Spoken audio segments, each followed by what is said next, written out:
Olá, ouvinte. Sou o professor Afonso. Trago para você a teologia que atribui toda a autoridade divina a Jesus Cristo. Eu sou curado de câncer, insuficiência cardíaca, cegueira, osteoporose por anjo do Senhor. E eu levo essa questão de Deus muito a sério. Eu recebi revelações divinas para desvendar os livros de Apocalipse, as cartas de Paulo e o livro de Daniel, o profeta Daniel. Esse assunto é um assunto que eu tenho muita certeza que não é assunto fácil. Mas eu quero que você dê um like nesse vídeo, ative o sininho das notificações e se inscreva também, para que a gente discuta essa questão. É um assunto difícil, eu reconheço. Por que eu reconheço que ele é difícil? Porque ninguém nunca ouviu falar que alguém sério desvendasse o livro de Apocalipse, Daniel e as cartas de Paulo. Então, nós precisamos reconstruir um cristianismo mais verdadeiro, ético e socialmente responsável. O cristianismo é algo muito pequeno para a gente conhecer. Ele se transformou nessa loucura, nessa coisa que ninguém nunca aprende nada, fica dando volta em círculo, que são o cristianismo paulino, implantado por Agostinho há 1700, após 1700 anos.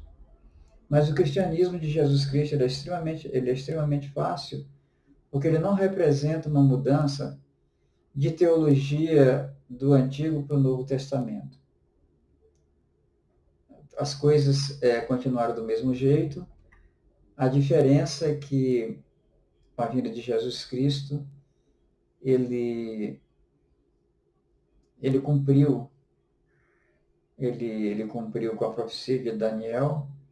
Ele deu início à eternidade, né? Ele deu início à eternidade conforme está escrito em Daniel, naqueles versículos que dão suporte às 70 semanas de Daniel. Então, vejamos só. Para compreender o cristianismo, qual é a coisa mais importante, né? Os 3 primeiros séculos da era cristã, existia um credo chamado credo niceno. Ele se tornou niceno não porque esse termo niceno dissesse respeito à data ou local de nascimento dele. Ele é niceno porque ele começou a morrer em Nicéia. A situação foi mais ou menos assim. As cartas do apóstolo Paulo, elas foram adulteradas por Nero, em algo que é chamado, que Jesus chama, quer dizer, por alguém que Jesus chama de o abominável da desolação. O abominável da desolação é um personagem criado por Nero, com o corpo do Império Romano e com o espírito do diabo, para destruir o Deus dos cristãos. Nero estava com muita raiva dos cristãos por conta do incêndio em Roma, que a população romana o estava acusando, né? E ele pôs a culpa nos cristãos. Então ele destruiu os cristãos assim, praticamente ele tentou destruir todos. Foi justamente nesse tempo que foram mortos Pedro e Paulo. Mas a maior destruição mesmo foi por conta da adulteração das cartas de Paulo aos Romanos, 1 e 2 aos Coríntios e aos Gálatas. Essa adulteração, e também ele adulterou, não sei se foi exatamente ele, mas um pouquinho depois, talvez o sucessor dele adulterou também o livro de Apocalipse. O que impressiona, que eu chamo a sua atenção, se você não puder pensar em mais nada na sua vida, pense só numa coisa. Qual é o único livro sagrado no mundo que fala contra a lei de Deus? Deixa eu repetir a pergunta. Qual é o único livro sagrado nesse mundo que fala contra a lei de Deus e, consequentemente, desautoriza e se rebela contra Deus? Essa é a maior rebelião que já aconteceu. Terrível. O apóstolo Paulo prega em suas cartas contra a lei de Deus. Quer dizer, o único livro sagrado que existe no mundo, que já existiu, que prega contra a lei de Deus, é a Bíblia dos cristãos, através do apóstolo Paulo. Então a gente tem que admitir que o apóstolo Paulo se assentou no lugar santo como abominável da desolação, conforme está descrito em Daniel 9, 26 e 27. Então, não é Paulo, é Nero, e não é Nero, é o maligno. Então, eu quero que você entenda isso. Só que o grande problema é que você, não conhecendo o cristianismo, porque o credo niceno foi deixado para trás há muitos anos, ele é o símbolo da fé cristã. Ele foi o símbolo da resistência cristã durante os 3 primeiros séculos, até um pouco mais, cerca de 350 anos. Aí ele foi destruído pelos paulinos. O credo niceno, ele define Jesus. Ele é a mais importante definição que há de Jesus Cristo. Jesus diz que Deus é espírito, não há material em Deus.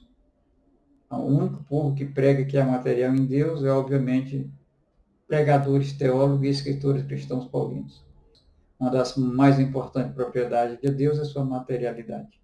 O credo niceno diz que Jesus é uma porção do Espírito Santo, que é a essência de Deus. Deus é o Espírito.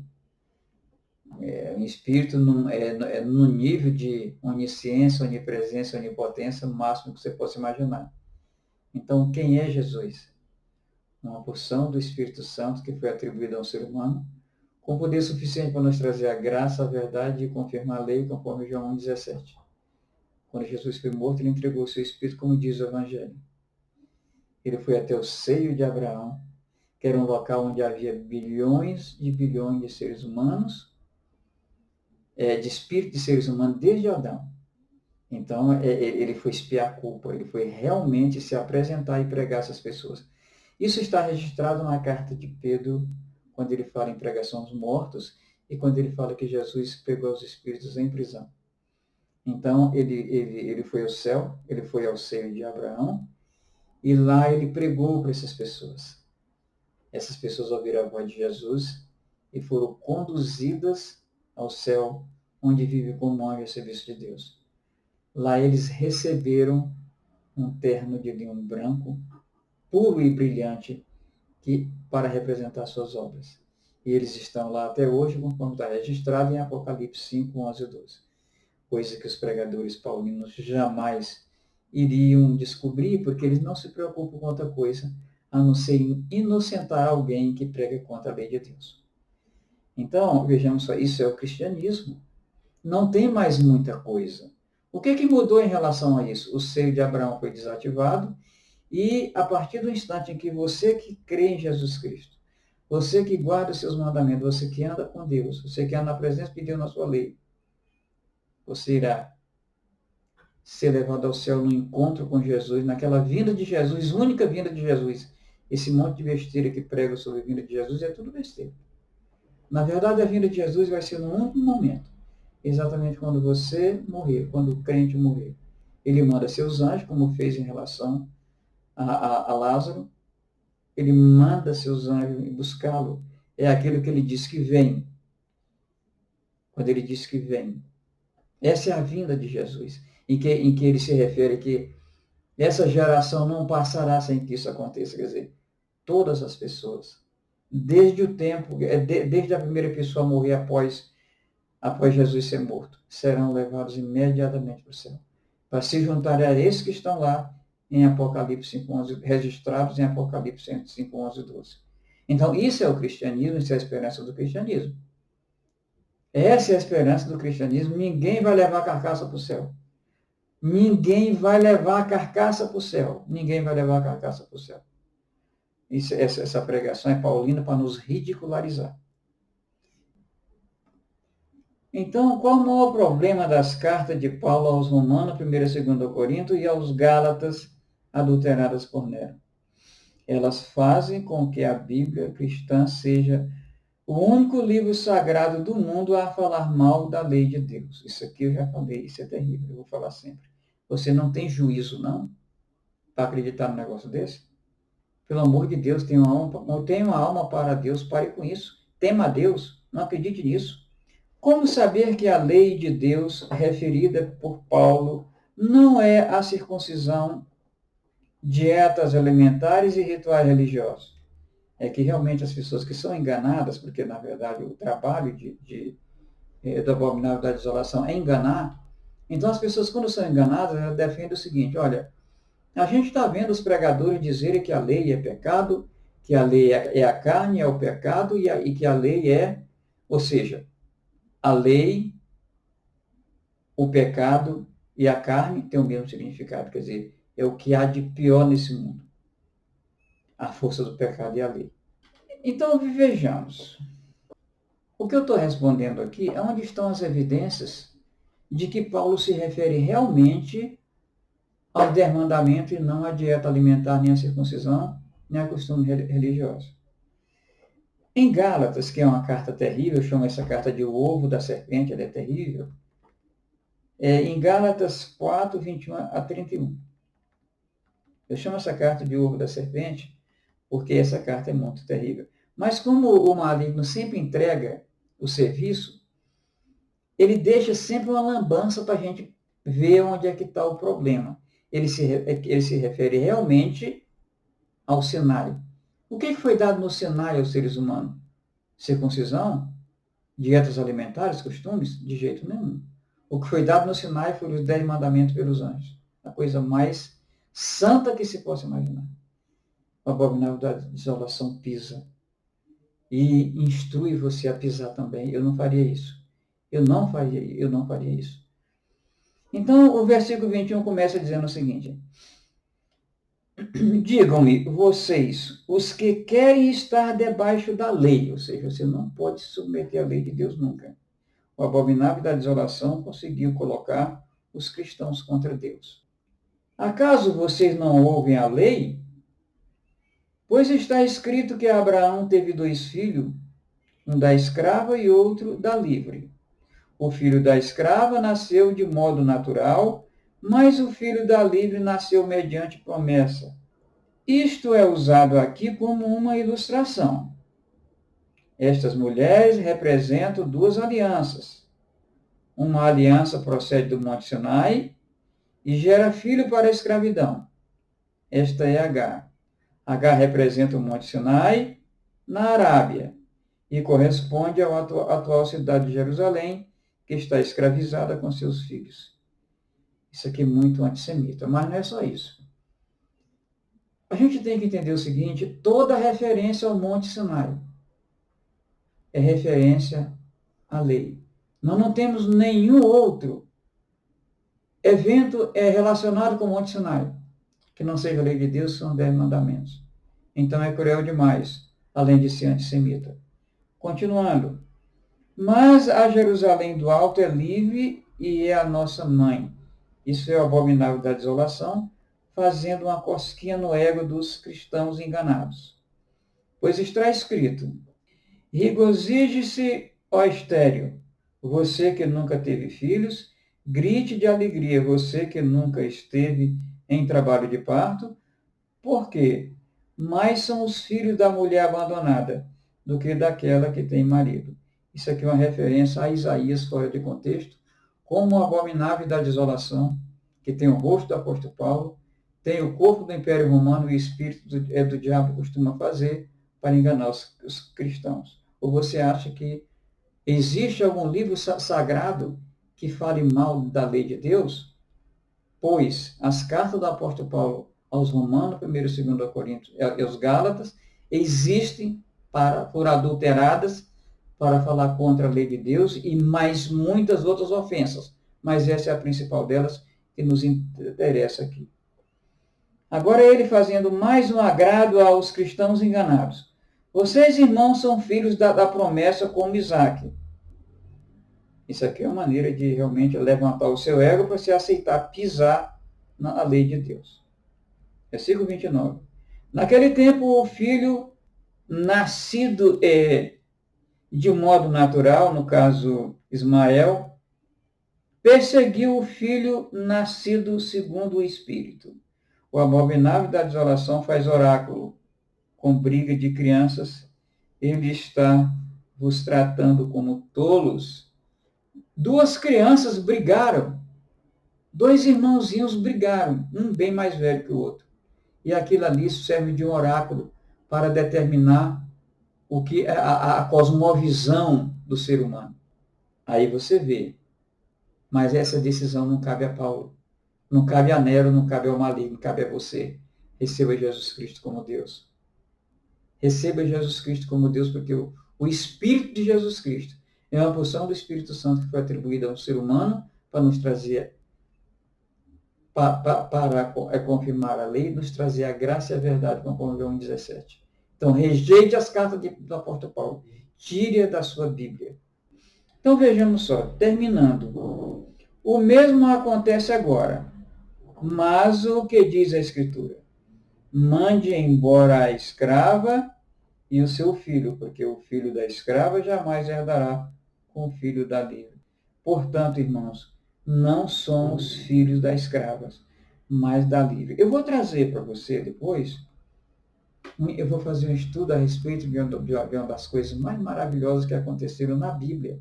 Aquela aliança que Deus faz com Agar, nos mesmos termos da aliança que fez com Abraão, sem nenhuma remissão, sem nenhuma referência a Abraão. Ele fez uma promessa a uma mulher escrava, que realmente andava peregrinando pelo deserto, sem saber o que fazer. Então, o Deus que nós pregamos é um Deus que não muda.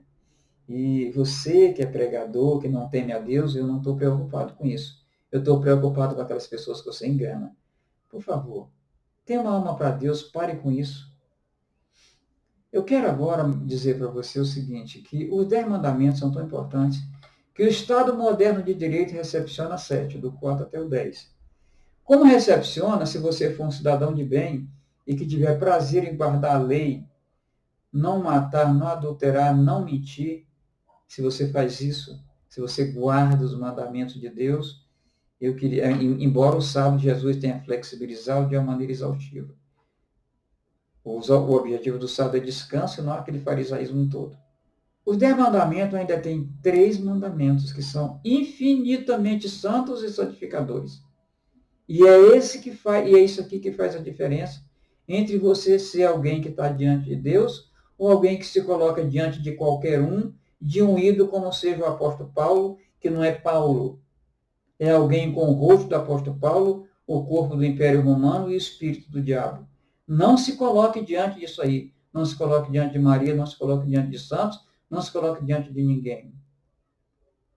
Para que você complete a sua completa submissão à lei de Deus, você precisa guardar os 3 primeiros mandamentos. Os outros, o Estado moderno obriga você a guardá-los. Só que você precisa guardá-los com muito amor.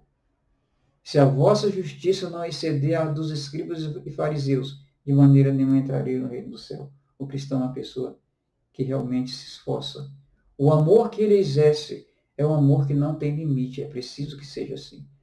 Contrariamente a essa carta que os Gálatas que eu chamo de o ovo da serpente, um dos principais pontos delas é dizer o seguinte: não deu nem um copo d'água para ninguém, para que realmente isso não atrapalhe a suficiência do sacrifício de Jesus para a sua salvação. Isso é cruel demais, a gente vai tratar muito disso. Então, os 3 primeiros mandamentos são: não terás outro Deus diante de mim. Não farás para ti nenhum ídolo, nenhuma imagem de qualquer coisa no céu, na terra, debaixo da terra. Não te prostrará diante dela, nem lhes prestará culto, porque eu, o Senhor, teu Deus, sou Deus zeloso, que castigo os filhos pelos pecados dos seus pais até a 3ª ou 4ª geração daqueles que me desprezam. Não despreza a Deus. Mas trato com bondade até 1000 gerações os que me amam e guardam meus mandamentos. Não tomarás em vão o nome do Senhor teu Deus, pois o Senhor não deixa impune quem tomar o seu nome em vão. Êxodo 20, de 3 a 7. Gente, eu quero dizer para você uma coisa. Jesus confirmou a lei.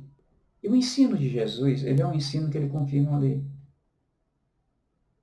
O nosso grande problema agora é nos comportarmos como servos de Jesus Cristo, recebendo como Deus.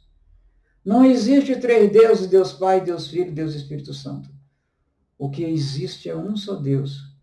E Jesus, quando ele foi morto, ele, voltou a ser um com o Pai. Ele entregou a porção do seu Espírito que tinha sido atribuída, ele entregou ao Pai para ser onipresente, onisciente, onipotente. Então eu quero que você enxergue Jesus dessa maneira, não da maneira que é descrita pela abominável da desolação, que tem o rosto de Paulo, tem o corpo do Império Romano e o espírito do diabo. Por favor, pense em Jesus como sendo espírito.